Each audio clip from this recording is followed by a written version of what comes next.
Do you think there needs to be greater unanimity in the global community? Because we've had in the recent past, when the Pakistan Prime Minister went for his bilaterals to the United States, he was told very clearly that the Lashkar and its affiliates should be cracked down upon. Do you think that it's time for the global community to come together and tell Pakistan that the terror tap must be stopped, because every country individually is being affected?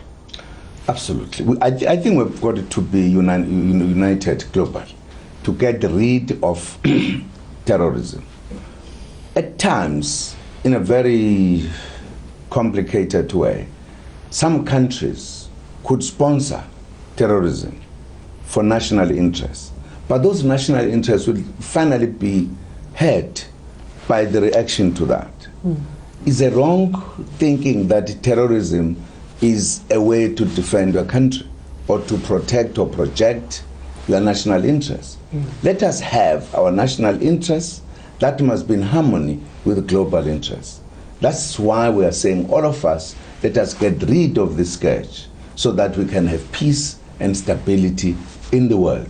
And we think every country should agree to that. Do you think Pakistan is using terrorism as an instrument of state policy? Well, I don't want to judge Pakistan. I don't want to be judgmental about it.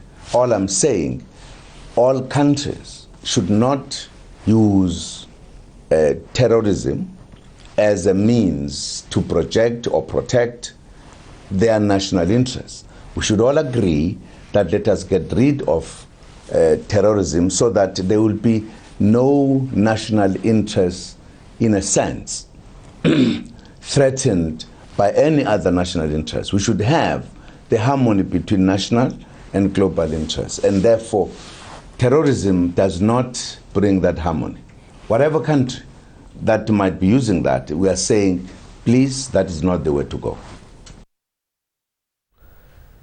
Well, that was the South African President Jacob Zuma in an exclusive with Times Now, speaking to Padmaja Joshi, very clearly saying that no nation can use terrorism as a measure of furthering its own national interests, and also reminding Pakistan of the perils of breeding snakes in their own backyard.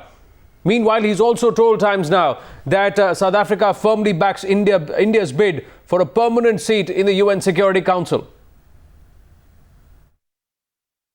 Who do you think are the two most deserving countries who deserve representation as permanent members of the UNSC in the current situation?